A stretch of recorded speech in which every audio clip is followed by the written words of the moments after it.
So you look at this game on Steam or the PlayStation Store, hell, even if you're poor like me, the App Store, and you think, hey, this looks pretty cool. I'm sure I'll have a lot of fun playing this, and wrong. You're very wrong. This game will make you rethink your life choices and make you question your existence as a whole. When you load up the game, you get shot out of a pipe and are introduced into the lovely world of Trisha Paytas' basement. Here, you meet this lady who's gonna be your companion throughout the game. Oh. Well anyways, your first goal is not to die to the standard enemies. Once you clear the first area, you're met with Omen from Valorant and a guy who looks like he has a foot fetish. After a couple of attempts at making it past the first chamber or two, you'll come across one of these bad boys. And after getting your ass handed to you and possibly beating it, you think, hey, you know, I'm not too bad at this.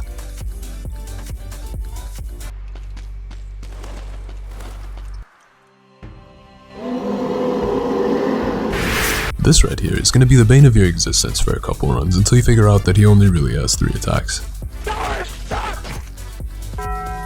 Finally, after many painstaking attempts, you finally beat it, and get to enter the second part of the game. You're feeling confident, you hold your head high and get ready to draw your soul. Hey, congrats, you've unlocked depression and yet again have been reduced back to RB's signature sauce that you've left out for 3 weeks in mid-July heat. At this, you might be thinking to yourself, why exactly did I buy this game? And to that I say, just wait, it gets harder. Fast forward a day or two and now you're a fully fledged masochist and decide, hey, I want to reach that cool looking item up there, but my tiny legs don't reach them. That's where runes come into play. Runes are cool items that don't disappear when you die in a run, making them just about the only thing that you get to keep as memorabilia of your quest to forget what grass feels like.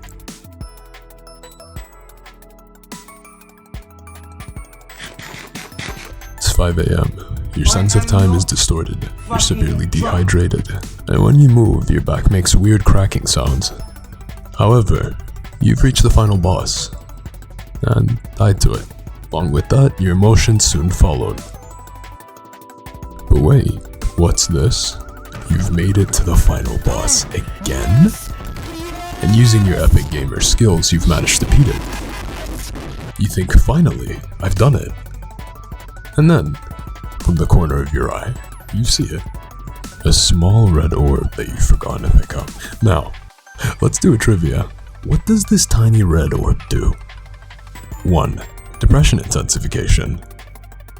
2. Mass hysteria. 3. Crippling psychosis. Or 4. You filing a restraining order against Twinmotion Studios. Well, the correct answer is secret answer number 7. All of the above. Why 7, you ask?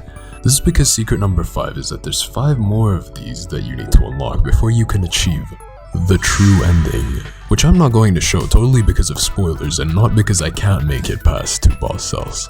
And number 6 being it will automatically spawn divorce papers in your living room since your parents are no longer able to care for you due to the inhuman noises coming out of your bedroom. Steven, what are you doing in there? Drugs. Basically, what these little red orbs do, or boss cells, is they increase the difficulty of the run. How much, you may ask? Well, to put it into perspective, once you've gotten all 5 boss cells, your damage to enemies is reduced, and your damage taken is increased drastically. On top of that, God hits a devious lick on those health fountains, so heals are pretty much impossible to come across.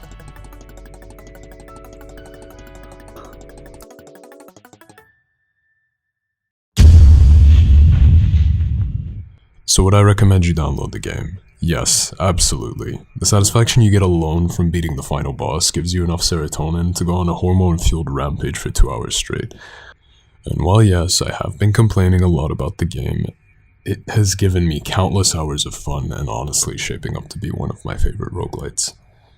The combat is fluid, the graphics are amazing, it's just a unique game overall, and the game is just it's satisfying to play. It's just really satisfying to play.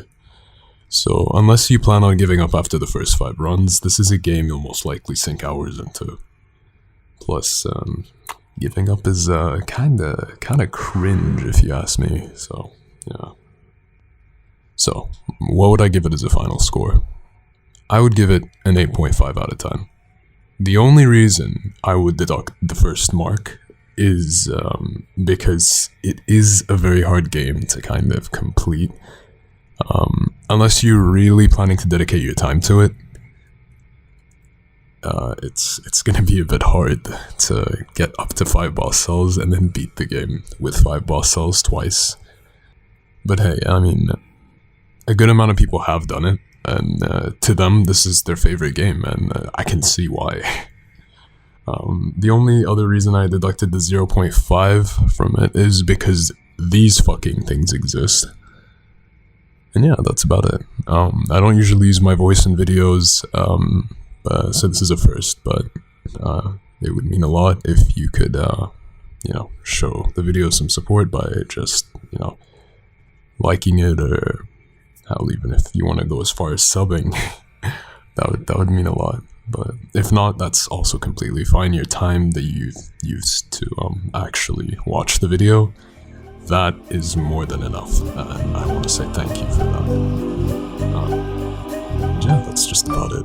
Thank you for watching, and I hope to see you again soon.